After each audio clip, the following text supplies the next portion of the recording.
So I know TED is about a lot of things that are big, but I want to talk to you about something very small. So small it's a single word. The word is misfit. It's one of my favorite words because it's so literal. I mean, it's a person who sort of missed fitting in, or a person who fits in badly, or this, a person who is poorly adapted to new situations and environments. I'm a card-carrying misfit, and I'm here for the other misfits in the room, because I'm never the only one. I'm going to tell you a misfit story.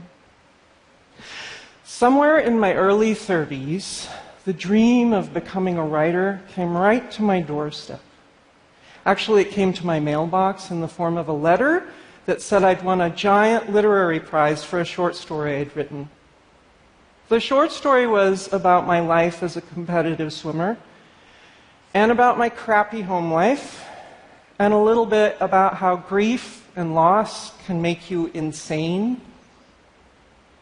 The prize was a trip to New York City to meet big-time editors and agents and other authors. So it was the wannabe writer's dream, right? You know what I did the day the letter came to my house?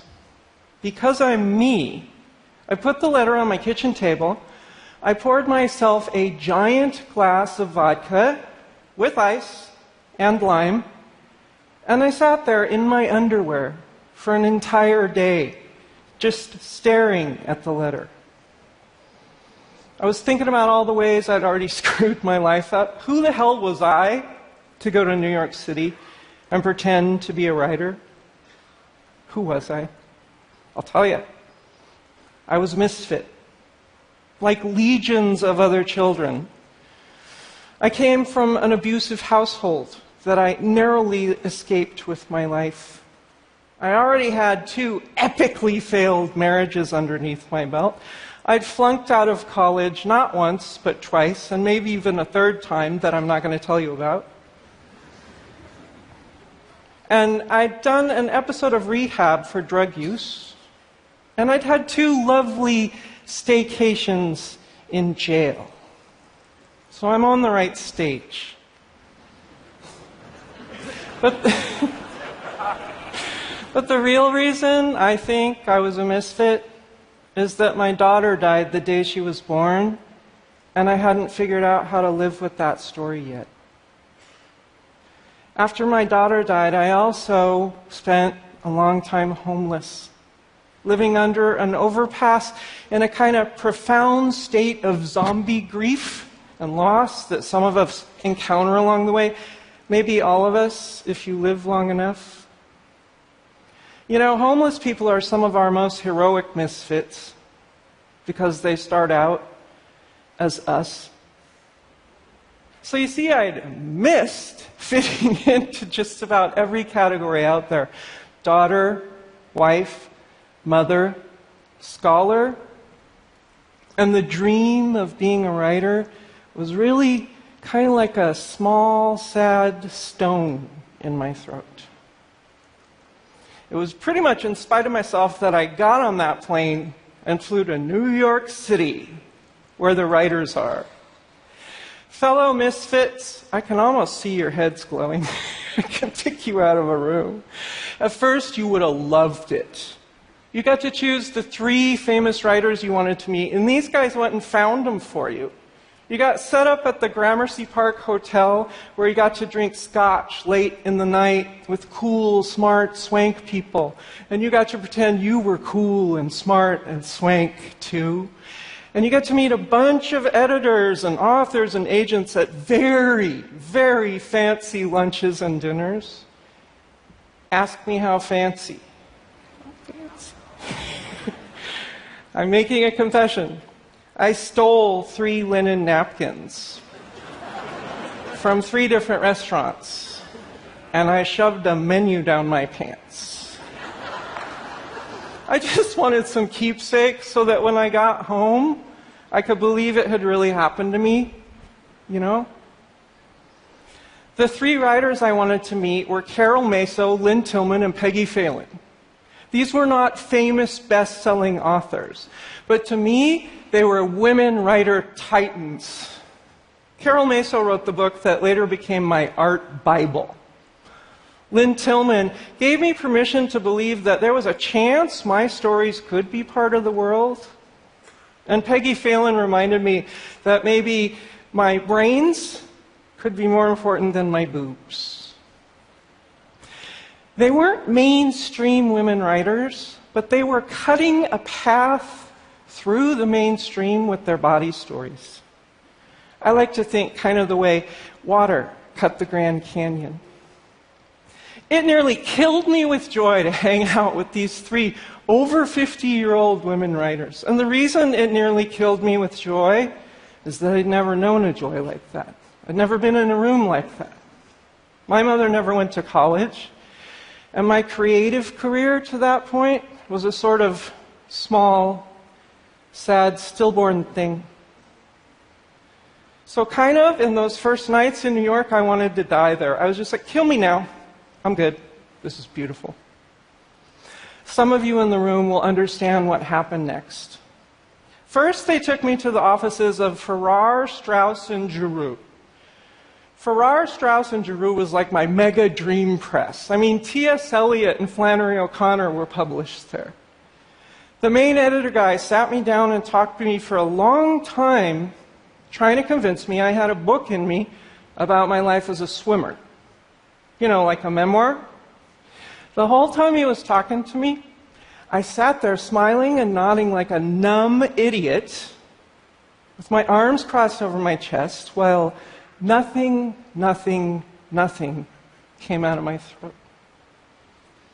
So in the end, he patted me on the shoulder like a swim coach might, and he wished me luck, and he gave me some free books, and he showed me out the door.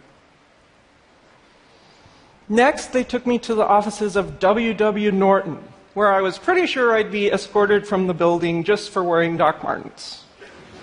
But that didn't happen. Being at the Norton offices felt like reaching up into the night sky and touching the moon while the stars stitched your name across the cosmos. I mean, that's how big a deal it was to me. You get it? Their lead editor, Carol Hook-Smith, leaned over right in my face with these beady, bright, fierce eyes and said, "Well, send me something then, immediately." See, now most people, especially TED people, would run to the mailbox, right? It took me over a decade to even imagine putting something in an envelope and licking a stamp. On the last night, I gave a big reading at the National Poetry Club. And at the end of the reading, Catherine Kitty of Kitty, Hoyt and Picard Literary Agency walked straight up to me and shook my hand and offered me representation, like on the spot. I stood there and I kind of went deaf. Has this ever happened to you? And I almost started crying because all the people in the room were dressed so beautifully. And all that came out of my mouth was, "I don't know. I have to think about it." And she said, "Okay then," and walked away. All those open hands out to me, that small, sad stone in my throat. You see, I'm trying to tell you something about people like me.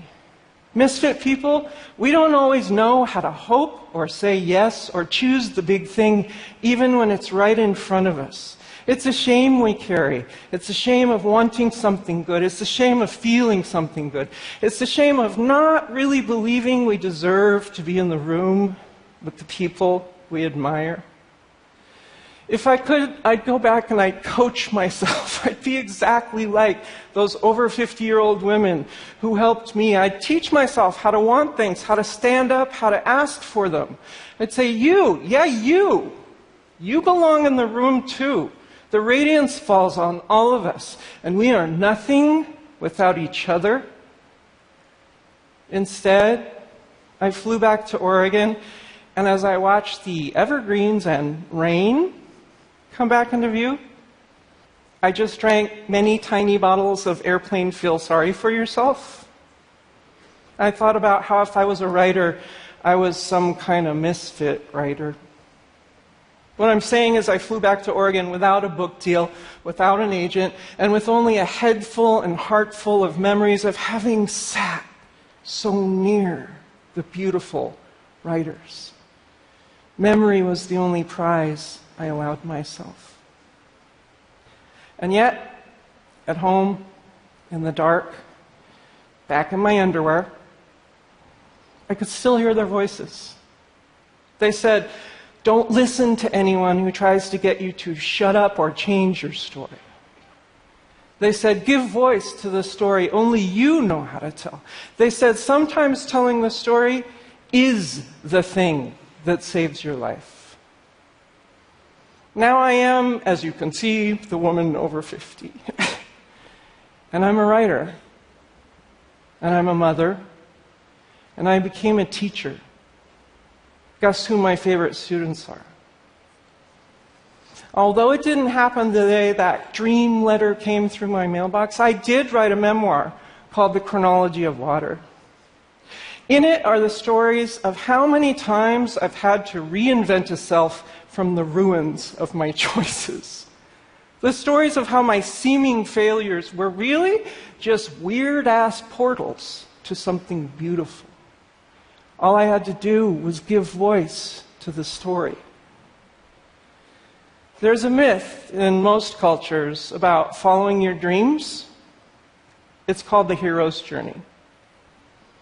But I prefer a different myth that's slightly to the side of that or underneath it. It's called the misfits myth. And it goes like this: even at the moment of your failure, right then, you are beautiful. You don't know it yet, but you have the ability to reinvent yourself endlessly. That's your beauty. You can be a drunk. You can be a survivor of abuse. You can be an ex-con. You can be a homeless person. You can lose all your money or your job or your husband or your wife or, the worst thing of all, a child. You can even lose your marbles. You can be standing dead center in the middle of your failure, and still, I'm only here to tell you, you are so beautiful. Your story deserves to be heard because you rare and phenomenal misfit, you new species, are the only one in the room who can tell the story the way only you would. And I'd be listening. Thank you.